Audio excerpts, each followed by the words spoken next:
بسم اللہ الرحمن الرحیم رب اشرح لی صدری ویسر لی امری واحلل عقدۃ من لسانی یفقہوا قولی۔ ڈاکٹر نظر آمنہ فرام سمپلیفائی ریڈیولوجی۔ آج ہم ڈسکس کریں گے ڈپریشن کا علاج۔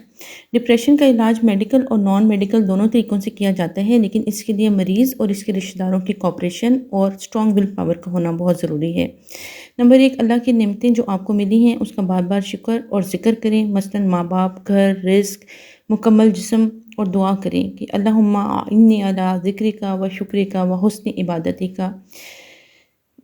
ہاسپٹل کا چکر لگائیں، دیکھیں کہ اللہ تعالیٰ نے آپ کو صحت جیسی عظیم نعمت سے نوازا ہے۔ جس سواری پر بیٹھیں اس سے کمتر سواری پر بیٹھنے والوں کو ضرور دیکھیں اور شکر ادا کریں، کیونکہ اللہ تعالیٰ کا ارشاد ہے سورہ ابراہیم میں کہ اگر تم شکر کرو گے میں تمہیں اور زیادہ دوں گا۔ دنیا کی نعمتوں کے بارے میں اپنے سے کمتر اور دین کے بارے میں اپنے سے برتر پر نظر ڈالیں۔ بخاری شریف کی حدیث کا مفہوم ہے کہ تم میں سے کوئی شخص اگر کسی ایسے آدمی کو دیکھے جو ظاہری شکل و صورت میں اور دولت میں اس سے بہتر ہو تو ایسے آدمی پر بھی ضرور نظر ڈال لے جو اس سے کمتر ہو، تاکہ شکر کا جذبہ پیدا ہو۔ اپنے آپ کو اندھیرے کمرے میں اکیلا مت بند کریں، مصروف رکھنے کی کوشش کریں۔ اگر آپ کو معلوم ہو کہ آپ کو سردیوں میں اکیلے شام کو ڈپریشن ہوتا ہے تو کسی ایکٹیویٹی میں انوالو کریں، پرانے دوستوں سے ملیں، بچوں کے ساتھ ٹائم سپینڈ کریں، پارک میں بچوں کو کھیلتا ہوا دیکھیں، اپنی پسند کی بکس پڑھیں یا پسند کے اسکالرز کے لیکچر سنیں۔ پورے دن میں چاہیں جتنے مرضی مصروف رہیں، لیکن اپنی خوشی کا ایک کام ضرور کریں، مثلاً پینٹنگ، رائٹنگ، کوکنگ، اسٹچنگ یا گارڈننگ۔ خوشبو کا استعمال کریں کہ خوشبو کا استعمال کرنے سے بھی ڈپریشن کافی کم ہو جاتا ہے۔ اس کے لیے چاہے پرفیوم لگائیں یا پھولوں کا استعمال کریں، موتیاں، گلاب، کوشش کریں کہ گھر میں اگا لیں اور ان کا استعمال کریں۔ ڈیلی بات لیں، واک پر نکلیں، بریدنگ ایکسرسائزز کریں۔ ناک سے سانس لیں، برید ان کریں تو پیٹ باہر نکلنا چاہیے، اور ناک سے ہی سانس باہر نکالیں تو پیٹ کو اندر جانا چاہیے۔ یہ ایکسرسائزز بار بار کریں تاکہ آپ میں آکسیجن کی کمی دور ہو اور ڈپریشن کم سے کم ہو۔ یہ سب کرنے سے خوشی کے ہارمون جسم میں زیادہ ہوتے ہیں اور ڈپریشن کم ہوتا چلا جاتا ہے۔ صدقہ ضرور دیں، 2 نفل صلاۃ حاجت پڑھیں، صبح شام کے اذکار ضرور کریں، چاہے آپ کو لگے کہ ان سے کوئی فائدہ نہیں ہو رہا پھر بھی کرتے چلے جائیں۔ سجدے میں جا کر لمبی دعا کریں، شیطان کے حملوں سے بچنے کی دعا کریں کہ اے میرے رب، میں شیطانی وسوسوں سے تیری پناہ چاہتا ہوں اور اس بات سے کہ وہ میرے پاس آئے۔ یہ تمام ہدایات مریض کے لیے ہیں، لیکن اگر مریض کے دوست یا رشتہ دار مریض میں کوئی ایسی واضح تبدیلی محسوس کریں یا مریض خود بول کر بتائے تو اس کو لائٹ مت لیں، مذاق مت بنائیں۔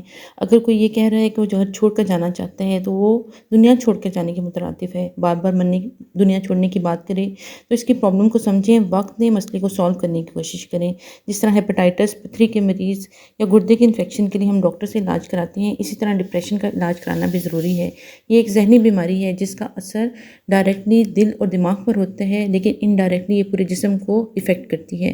بچوں کو انڈور اور آؤٹ ڈور ایکٹیویٹیز میں انوالو کریں، ان کے ساتھ ٹائم گزاریں، کھانا ساتھ کھائیں، ڈانٹ ڈپٹ کے بجائے بات چیت کے ذریعے حل نکالیں، کامن انٹرسٹ کے ٹاپک پر ڈسکشن کریں، نماز، قرآن، تفسیر کو رٹے رٹائے طریقے کے بجائے نئے سٹائل میں اچھے طریقے سے ڈسکس کر کے پڑھیں، سمجھ کے پڑھیں، تاکہ اللہ، کائنات اور آخرت کے بارے میں کانسیپٹ کلیئر ہوں۔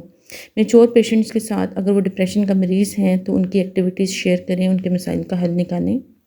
بزرگوں کو پراپر وقت دیں، ان کے ساتھ ٹائم سپینڈ کریں، ان کے مشوروں پر ایسے بہیو کریں جیسے ان کے مشورے اور فیصلے کی آپ کی زندگی میں بہت زیادہ اہمیت ہے۔ ان کے پرانے دوست ہیں، ان کی ملاقات کروائیں۔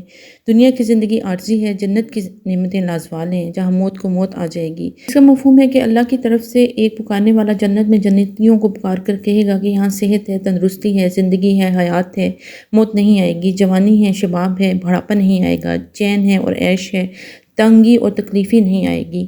ان تمام چیزوں سے اگر کوئی فرق نہیں پڑتا تو سائیکالوجسٹ کو کنسلٹ کریں، نیورو فزیشین کو دکھائیں تاکہ ذہنی اور جسمانی اور دماغی مختلف قسم کی بیماریوں کو رول آؤٹ کیا جا سکے۔ زندگی میں کوئی بھی فیلئر ہو وہ کامیابی کی پہلی سیڑھی ہو سکتی ہے۔ Failure is first step to the journey of another success.